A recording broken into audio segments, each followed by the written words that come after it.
নমস্কার বন্ধুরা, আর কুকিং চ্যানেলে আপনাদের সবাইকে স্বাগত।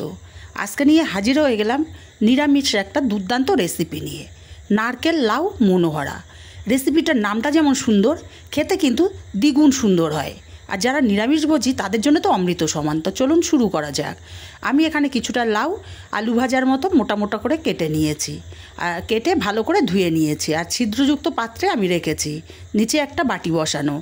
এবার কিছুটা লবণ এখানে লাউটার মধ্যে মাখিয়ে রাখবো, এতে করে লাউয়ের এক্সট্রা জলটা ঝরে যাবে। লাউয়ের জলটা অবশ্যই ঝরিয়ে নিতে হবে। লবণটা খুব ভালো করে মাখিয়ে নিয়েছি। এইভাবে 10 মিনিট রেখে দেবো এক্সট্রা জলটা ঝরে যাওয়ার জন্য।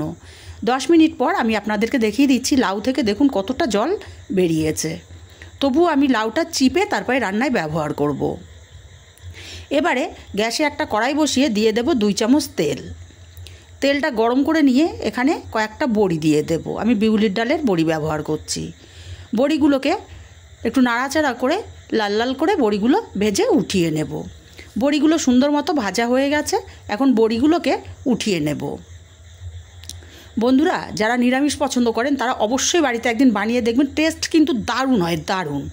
এই তেলের মধ্যে 1/2 চামচ কালো জিরে আর 3টে কাঁচা লঙ্কা ফোড়নে দিলাম, আর দিয়ে দিলাম 1 চামচ পরিমাণে গ্রেট করা আদা। ফোড়নটাকে ভেজে নেব আদার কাঁচা গন্ধ চলে যাওয়া পর্যন্ত। ফোড়নটা ভেজে নিয়েছি। এবার এখানে দিয়ে দেব অল্প একটু কাসুরি মেথি। কাসুরি মেথিটাকে দিয়েও ভেজে নিতে হবে।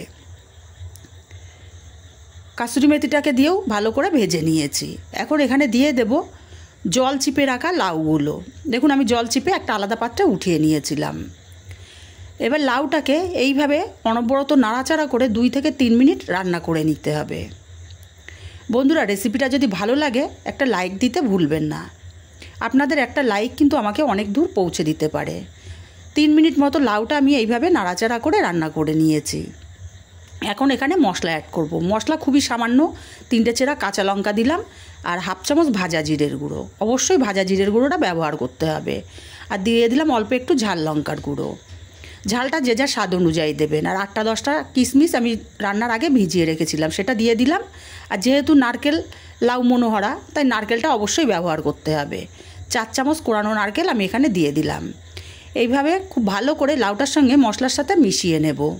খুব ভালো করে মিশিয়ে নিয়ে এখানে স্বাদ মতো লবণ দিয়ে দেব। তবে লবণ দেওয়াটা মাথায় রাখতে হবে, কারণ লাউটা কিন্তু আমরা লবণ দিয়ে মাখিয়েছিলাম। লবণটাকে দিয়ে লাউটা আরও 2-3 মিনিট এইভাবে রান্না করে নিতে হবে। 2-3 মিনিট মতো রান্না করে নিয়েছি। লাউটা কিন্তু অনেকটাই কমে গেছে। এই পর্যায়ে আমি 1/2 কাপ দুধ দিয়ে দেব। এখানে আমি গুঁড়ো দুধ ব্যবহার করছি জলে গুলে, আপনারা চাইলে গরুর দুধটাও ব্যবহার করতে পারেন। আর ভাজা বড়িগুলো হাত দিয়ে ভেঙে দিয়েছিলাম, সেগুলোকেও দিয়ে দিলাম।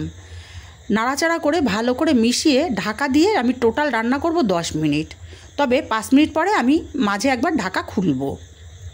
এখন ঢাকা দিয়ে দিলাম। 5 মিনিট পর ঢাকাটা খুলে নিলাম। যেহেতু নিরামিষ রান্না, 1 চামচ চিনি অবশ্যই দিতে হবে। চিনিটা দিলে টেস্টটা দ্বিগুণ বেড়ে যাবে।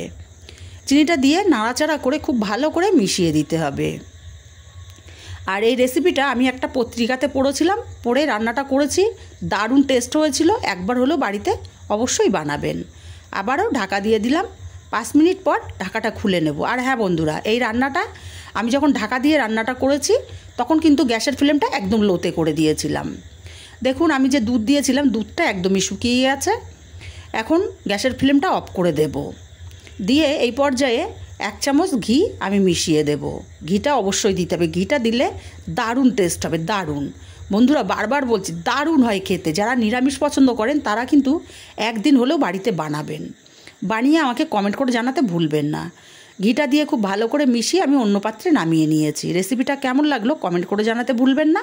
ভালো লাগলে কাছের আত্মীয় স্বজন বন্ধুবান্ধবের কাছে শেয়ার করতে ভুলবেন না।